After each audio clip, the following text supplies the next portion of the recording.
Bo Nix, Pat Surtain, and the Denver Broncos take on Josh Allen, James Cook, and the Buffalo Bills in the divisional round of the NFL playoffs. The Broncos, they're looking to avenge their loss to Buffalo last season. And Josh Allen, well, without a Lamar Jackson, a Mahomes, a Joe Burrow in the postseason to take him out, he feels like this is possibly his year. Now, with the Chargers losing in the first round, this is the end of home games at Orchard Park. They will not be playing a home game there this season. They will need to win this game and then another game to get to the Super Bowl. All of them will have to be on the road to get to the big game. Now, for Denver, they just got to win 2 home games and they're into the Super Bowl in Santa Clara. This figures to be an incredible football game because we're talking about the MVP in Josh Allen and the historically good Denver Broncos defense, which sacked the quarterback 68 times this season. For reference, historically, that is the 5th most in NFL history. That is 4 sacks a game. The number one part, in my opinion, of why the Broncos got that coveted number 1 seed with the first round bye that comes with it. And because they got that first round bye, they didn't have to play a taxing physical game against a really good Jaguars opponent like the Bills did, and it came down to the final 2 minutes, just like so many of those games that did in a wild card weekend. I mean, unbelievable slate of games, and Buffalo was down to the wire, and Josh Allen's legs did it. I thought personally that they would maybe just stall at the 1 yard line, try and burn off the other 40 seconds, but instead, Allen gets in, they score, and the first play on the next possession for Jacksonville, it's an interception from Lawrence, and we don't need to watch a potential little 60-yard field goal to try and send the game to overtime. Saves Buffalo fans something close to a heart attack. The Buffalo Bills have a great chance to win this game because they have the best quarterback in the NFL. The Denver Broncos are more of a complete team. This defense is incredible, fully complete. The additions of Talanoa Hufanga and Drake Greenlaw have been as impactful as any to a team this offseason.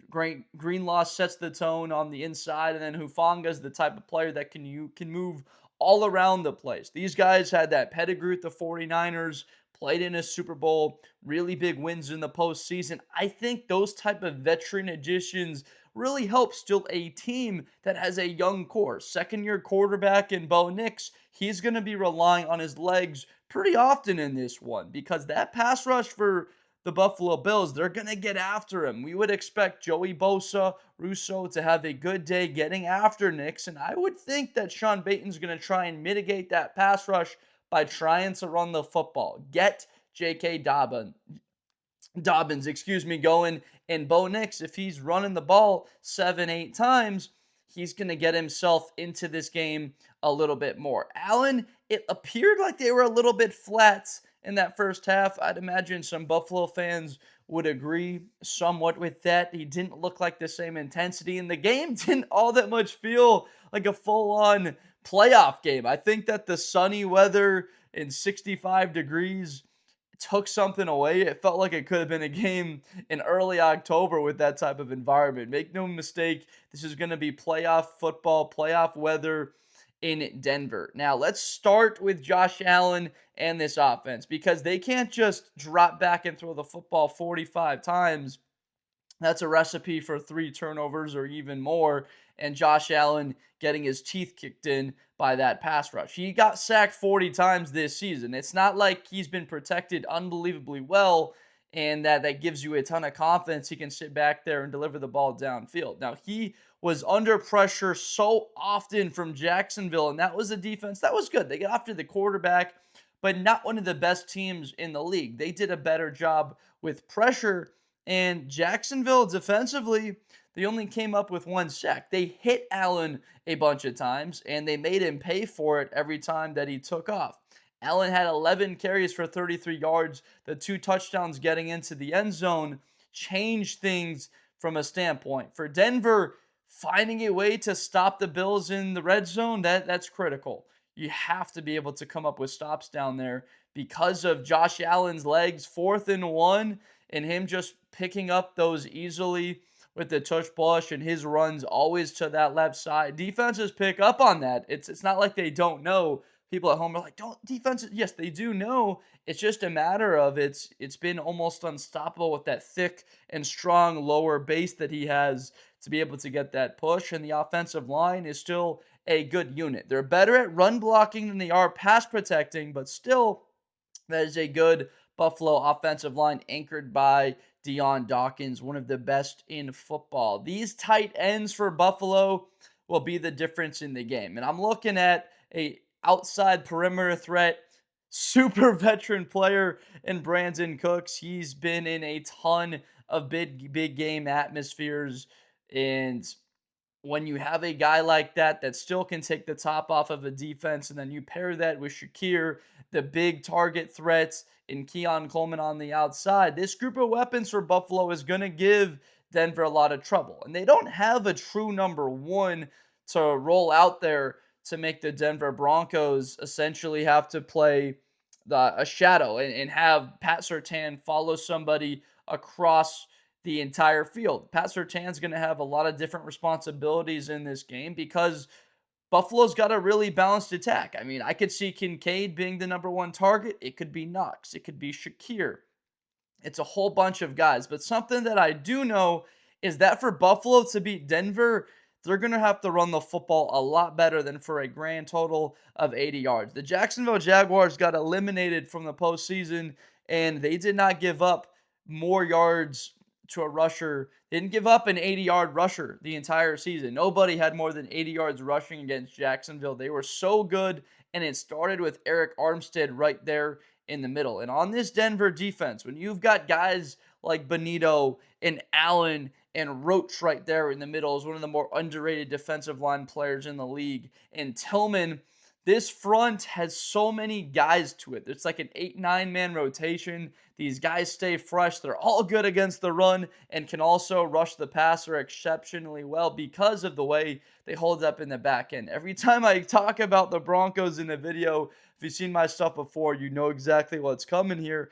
The symbiotic relationship between a really talented, ferocious pass rush and a group of physical, excellent cover corners is as good as it gets in football, because your pass rushers getting to the quarterback quicker, well, your defensive backs don't have to be in coverage as long. When you've got really good defensive backs, you're a really good pass rush, you give those guys another quarter, another half a second to get to the quarterback, because the windows for the quarterback to throw to, they're not there. They're not available because that coverage is so sticky. And it's been excellent to see someone in Alex Singleton roam over the middle of the field throughout the season.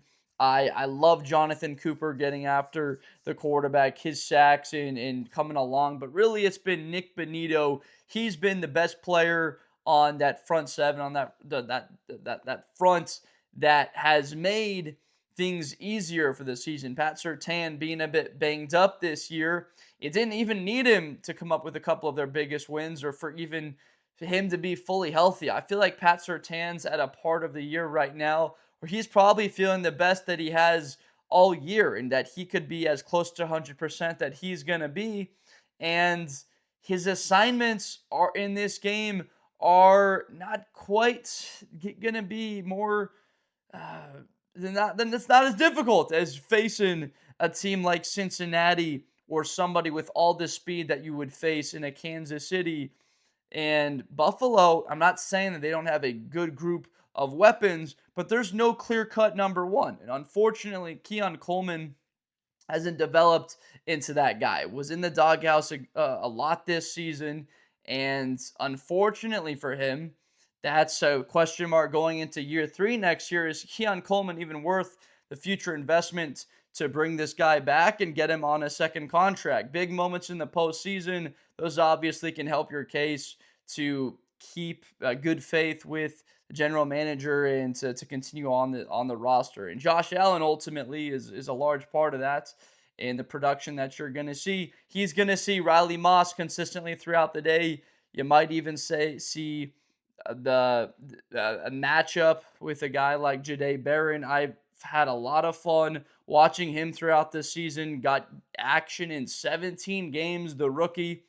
I thought that was a spot where they might get a guy like a Marion Hampton in the draft, and they decide to go defensive back. They went with Barron over Hairston. We know Hairston and his injury was really too bad for Buffalo.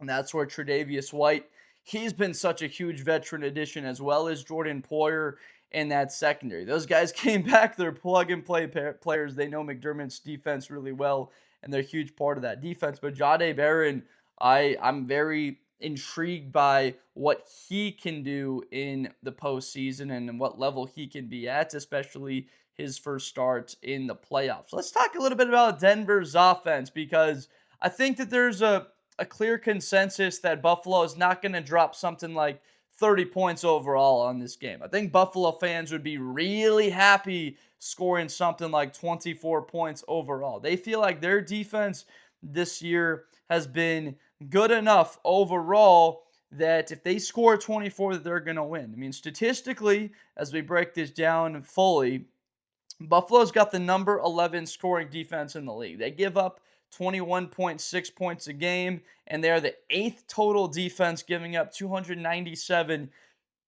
yards per game. So if you score 23 or 24 points, you got a great shot to win this game. Denver, it's widely known. If there's a person that watches football, they're really fully aware that Denver's got a great unit defensively. Number 4 scoring defense in football and 18.3 points a game, and the number 1 total defense in yards a game allowed, 278. Now, offensively, the Denver Broncos still have a top 10 unit, and that's what you expect from Sean Payton. Number 10 total offense in yards a game. Not quite as many points as you'd like to see. This is a team that hasn't taken the football over a lot. Opportunistic is something that you'd like to be, and can that happen in the postseason?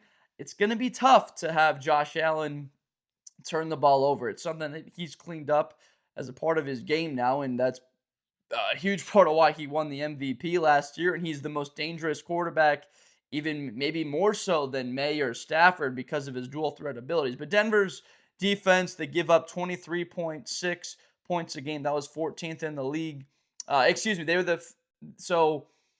the main sort of focus on this one that I want to look at is the mobility of these quarterbacks. So the offense for Buffalo and the way that they move with James Cook and getting him the ball in the pass game as well as running it, and then Bo Nix with these running backs that he has. And Buffalo's offense, number 4 total offense in yards a game, number 4 scoring offense, 28.2 points per game. And a lot of that has to do with them running the football efficiently, and also with simply enough them having opportunities with their quarterback that has usually like 4 downs to get 9 yards. If it's 4th and 1, you got a really great shot to pick up a first down. When you have Josh Allen's abilities, it's really like 1st and 9 instead of 1st and 10 on every possession, because you know if you just need about a yard that you can pick that up. Against Denver, it's something to follow along. If that's the same thing here, it's definitely something to keep an eye on those big moments. Does Buffalo feel confident enough to run Josh Allen on 4th and short to pick those up no matter where they are at on the field? So JK Dobbins, to shift gears, and RJ Harvey have been a great duo in the backfield. The injury to Dobbins was tough because of the way he was running the ball earlier on. Only 10 games played overall in the season, but 772 yards overall, over 5 yards a carry. Really explosive. And then Harvey, the rookie out of UCF. I've loved the way this kid's run the football throughout the season, and he picked up the load. And then Bo Nix, he's relied on his legs often. He did that a lot at Oregon. It was a big part of why he brought that team to the Pac-12 title game in 2023. And this receiving core, this group of weapons, it all starts with Courtland Sutton. This has been a Pro Bowl level player for a couple of years now, and he's a veteran guy. He's the go-to man on 3rd down. Denver is as good as anybody in football on third down. They're consistent. And Bo Nix at the season that he's put together, I don't think that the statistics, they show enough of how good Bo Nix has been overall in the season. You look at the rating, it's 88 or 11 interceptions, has turned the football over a little bit too much. Look beyond that. Look at their record and the efficiency of Bo Nix this season. He scrambles really well. And the game to me that told me that the Broncos can win the Super Bowl was when they beat the Green Bay Packers. Trailing by 9, Green Bay took that shot down the field to Watson. Surtain undercuts it. So that lets me know if there's a team that's going to try and go at your best and they're going to threaten you and say, all right, who's your best? We're going to go at them. You have the type of caliber player to essentially send that missile right back to its sender. And Pat Surtain did that, unfortunately, for Green Bay. Their entire season exploded after that play. You have Christian Watson go down with an injury. Micah Parsons out for the year after that. The Packers, who look like maybe the Super Bowl favorites at that point, completely imploded, lost all the rest of their games, and Denver moved on, and that was a 4-touchdown passing day from Bo Nix. He was incredible, and they wound up securing the number 1 seed. A lot of that has to do with the win and beating the Packers at home in a game that they were underdogs in and doubted by many that they would be able to pull that off. And the Broncos, I think you can look at their opponents this season, the way that they've played in games after playing them. They have not been good. The record is, I believe, something like 4-12 this year when teams are coming off of a game after playing Denver. So that's something to look at. I know the Chargers wound up losing to New England, and that doesn't quite count. But the physicality of what it takes to play Denver in that next week, it was shown through and through in a lot of their matchups. This receiving core has been really bolstered by Evan Ingram. Now, he's not the type of guy that's going to woo you with speed or specifically blocking or just a physical style, but he does everything really well. There's a lot of guys on this receiving core like Marvin Mims that do that. But another guy that I've continued to stress his importance for Denver, and he'll be a key player in this game, is Troy Franklin. He's emerged as a true number 2 target. Over 700 yards receiving, 6 touchdowns this year, 32 catches for first downs. And that's a big part of why he is that number 2 behind Sutton. Courtland Sutton had 52 first downs this season. That's quite the difference. Troy separates. He's a lengthy kid, 6'3", 195 pounds. He's going to continue to develop and mature physically and put on weight to become a better blocker.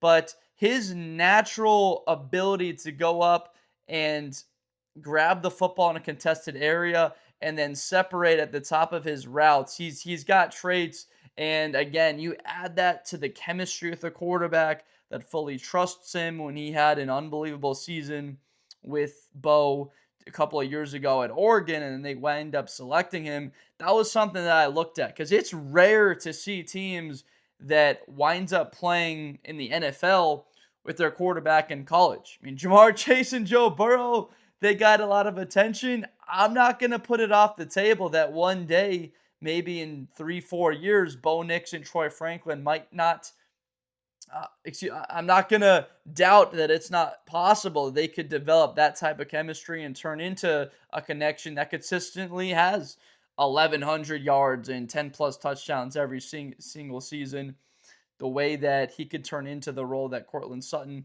currently has on this roster. So Denver, in maintaining their home field advantage, look, they're going to walk into every game winning the crowd. There's the famous line in Gladiator, win the crowd, win your freedom. It's not like they have to earn anything from this Bronco fan base that will be there literally standing the entire game and to the final couple of minutes with a 30-point lead and still bringing the noise. I don't know if there's going to be a better playoff environment than Josh Allen walking into the building, a quarterback. You feel like that if you beat, there's no one else that you would face in this postseason that truly is going to scare you the way that Josh Allen does. And he's the guy that just beat you in the playoffs last year.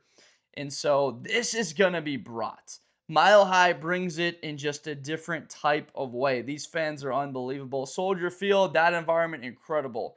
Seattle playing divisional rival in the San Francisco 49ers divisional round, that is going to be ridiculous. You talk about three incredible environments, as good as it gets in playoff football. It's interesting. It feels like in years past, there's been amazing crowds, but I feel like this year it's almost going to another level. And then two of the best fan bases and rowdy, raucous stadiums in the entire league, we haven't even seen yet in the playoffs. We just know what we saw from Soldier Field. They're going to bring that again. So this legitimately might be one of the all-time best divisional round weekends in our history. The way that the games went in the wild card rounds and now for the divisional round, and you've got Buffalo, who's right there in an even line. As of the recording of this video, Buffalo was favored in this game against Denver, and that's got to be a slight to Sean Payton's roster.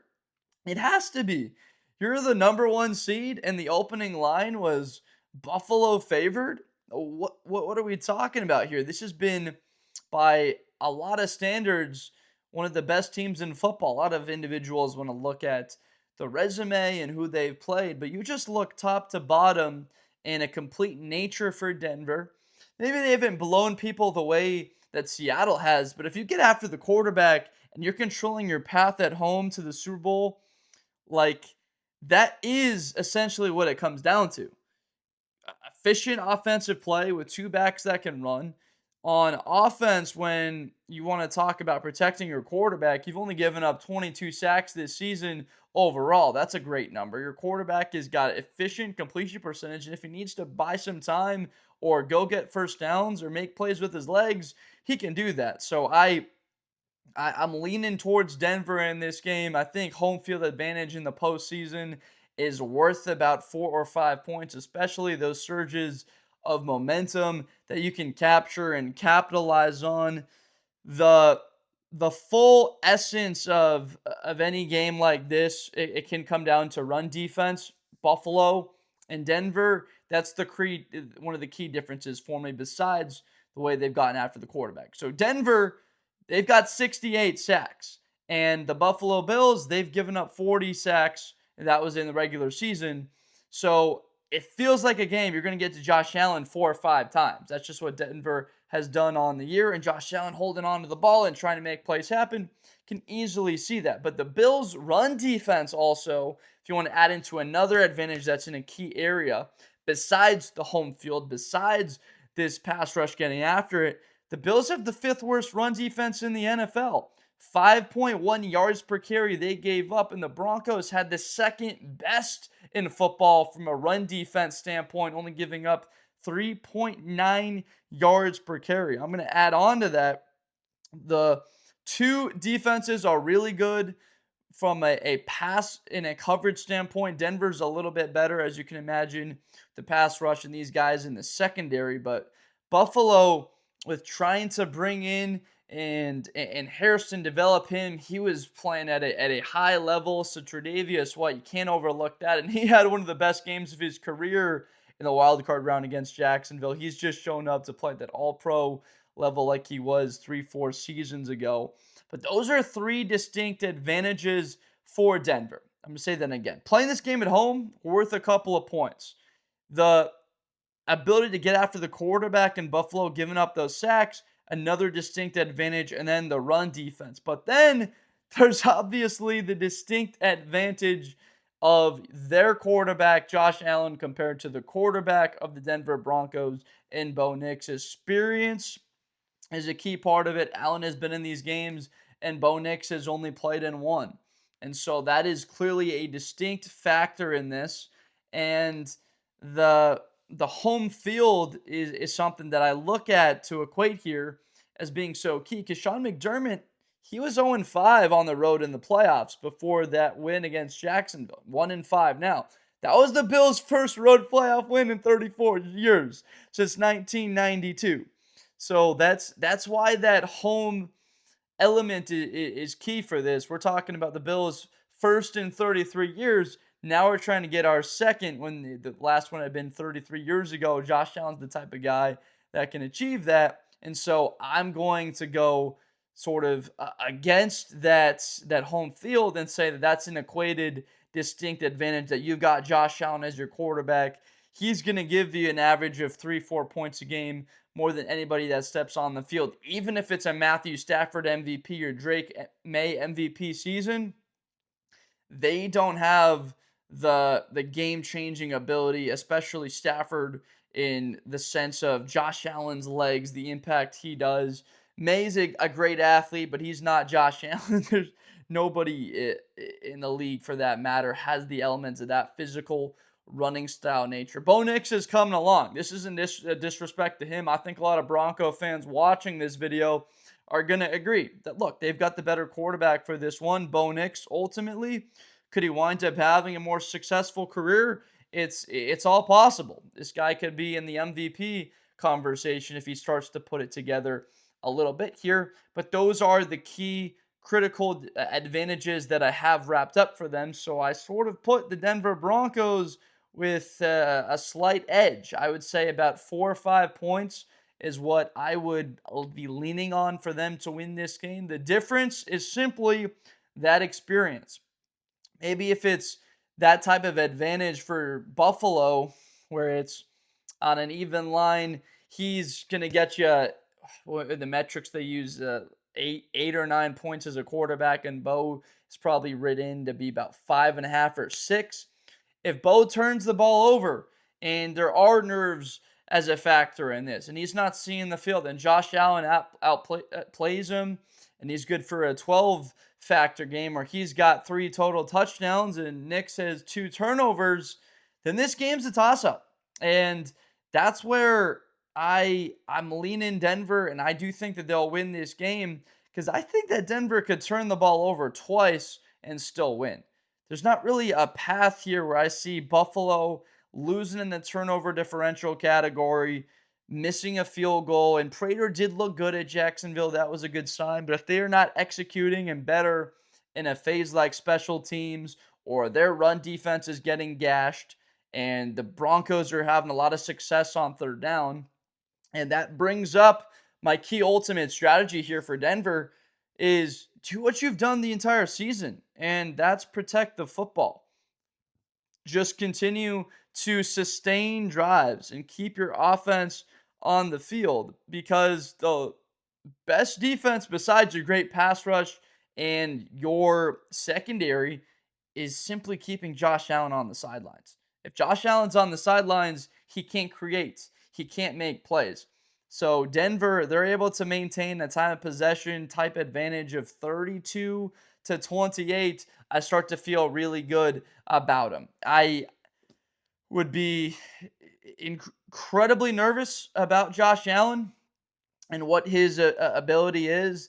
I think that Jaguars game was a moment for Broncos fans where they might have been hoping he's likely the one guy in this postseason that they didn't want to have to face. I think a Houston Texans defense coming into that building, or even a Justin Herbert and the Chargers if they knocked off the Patriots, or the said Patriots in an AFC Championship game, you'd feel good about.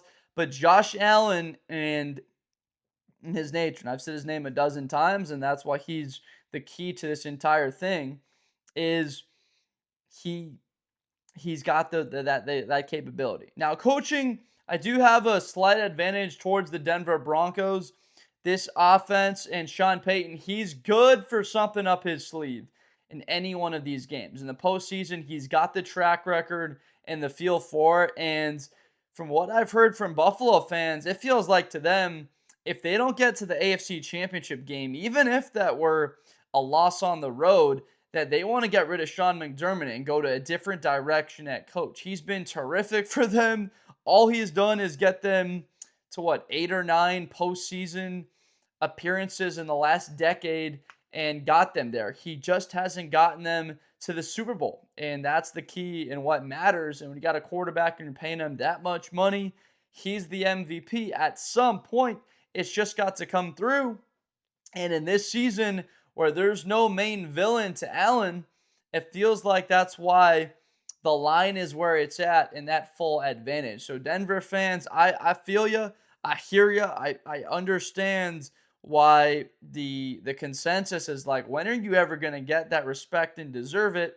And even if Denver wins this game and New England winds up running in there to that building, it's it's possible that New England Patriots are talked about as that team to go into Denver. And that style of winning one score games and they're down to the wire has been frowned upon and spoken of negatively. And look, and the lack of just blowing teams out and beating them early, that's one thing. But when you get into a dogfight and it's close and it's the final 5 minutes, one score game, and you drag a team into deep water, they bring you down there with them. I like a team that's got more experience in those games. Not saying that Seattle doesn't have it. They've had one score and they've had close games this season. But Denver, they've got as much experience in those as anybody. So if this game is close, as much as I love number 17 and his capability and it being in his hands, I still also love a pass rush and what they'll be able to do in getting after him. So I'm going to take the Denver Broncos to win this game 24-20. It's again one of the key parts of why every team's main thing that they want after quarterback is a legitimate pass rusher, somebody that is the ability to get you a bunch of sacks. And Jonathan Cooper with his year, and Benito and Franklin Myers, all of these guys have combined to be worth the most money paid to any defense in football. When that's, I want to say, the Pittsburgh Steelers. They've earned every cent of that, and some of these guys have deserved extensions and re-signings and be making a little bit more in the offseason. You hope that they can retain that core and keep this group intact. I would love to see it because I love good defensive play. But then there's youngsters. Jonah Ellis. I love that kid at Utah. I think he can be a heck of a player, getting a couple more opportunities. Jahdae Barron in the back end and that secondary developing himself into a full routine starter. He's going to continue to get better and develop. So this Denver team, if there is it's realistic that Josh Allen comes up with the goods, or James Cook in the run game. They can establish that and keep it on the ground, and they maintain time of possession. They keep the ball away from Bo Nix, and they take the crowd out of it. That's the number one way to take the crowd out of it, is to run the football and keep it into second and manageable, and to have a bit of tempo so that the crowd doesn't get to full throat. So Allen's legs, 8-9 times. James Cook, 24, 25 carries for not even anything crazy. 120 yards on 25 carries. 4.5 yards a carry is only what you need if they can control time of possession. But I'm of the opinion that this pass rush will get to Allen, and that they're going to force him into a couple of mistakes, and they'll have an ability to take the football away. For Bo Nix, I think that this first playoff win is coming. You saw Drake May get his first playoff win. Caleb Williams got his first playoff win. Those guys are 1-0, and I am very confident that another one of those guys is going to get their second playoff win this weekend.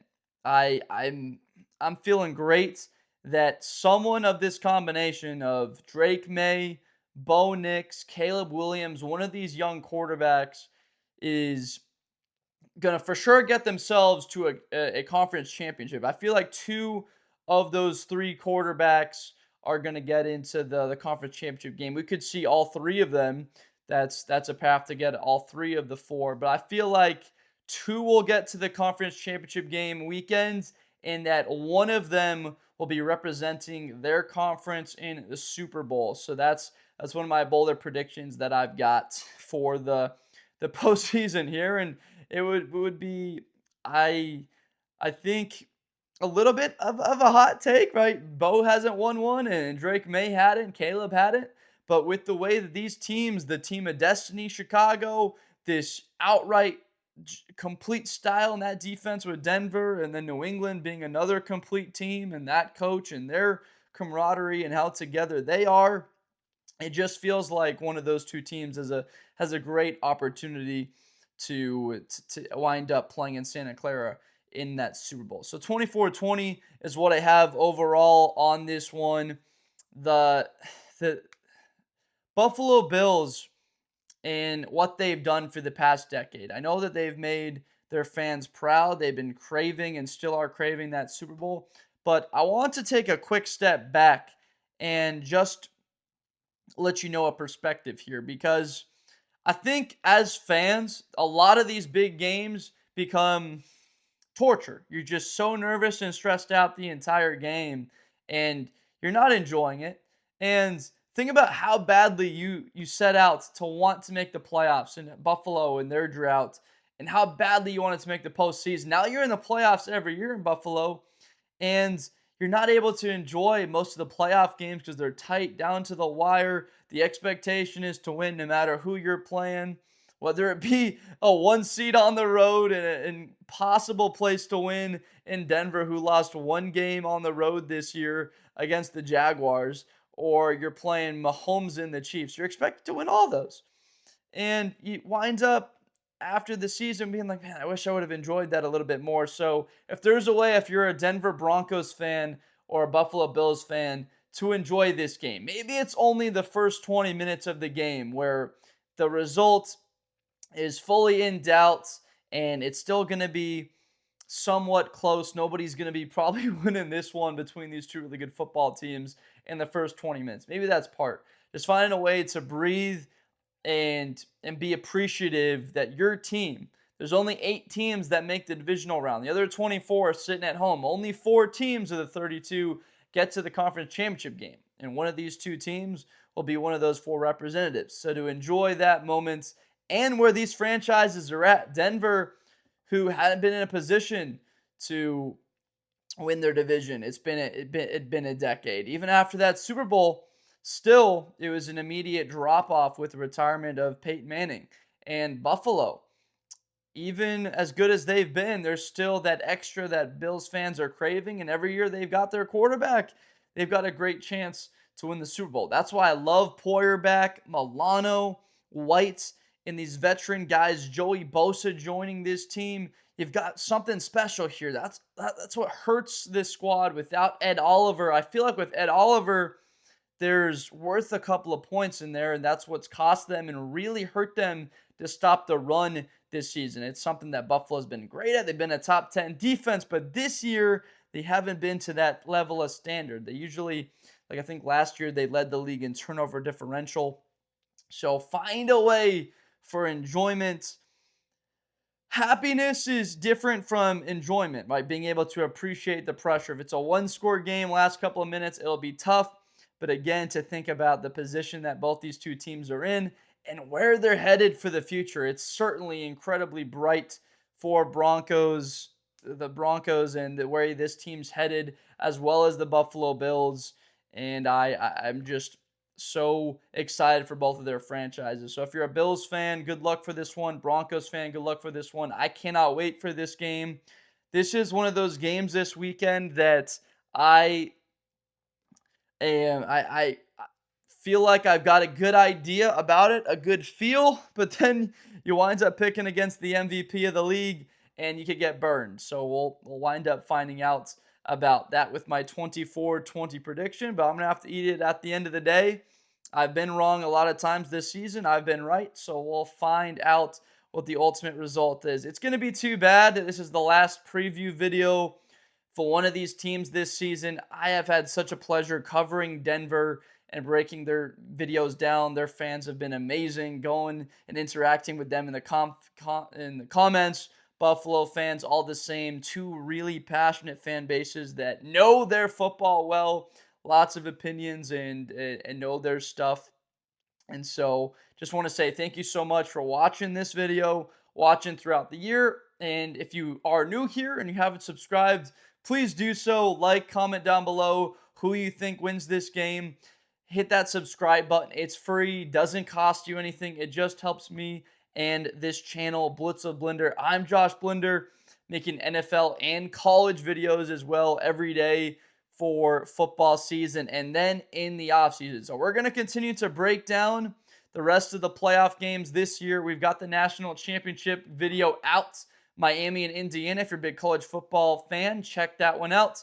But we're going to continue to wrap up the NFL playoff videos, and then it's the offseason, and we're making content throughout the entire offseason in preparation for the draft, player rankings, updates on activity, and then looking into these rosters and what additions, what guys need to be moved on from, and then diving into the history of the sport overall, all that fun stuff up to the draft. And then after the draft, we start previewing the NFL season because, as all of us know, it comes really quick after the draft winds up happening. The schedule release, and then it's June, and the season's right but back up. So good luck to both of you fan bases out there. Thank you so much for watching, and I'll see you guys next time. I appreciate you.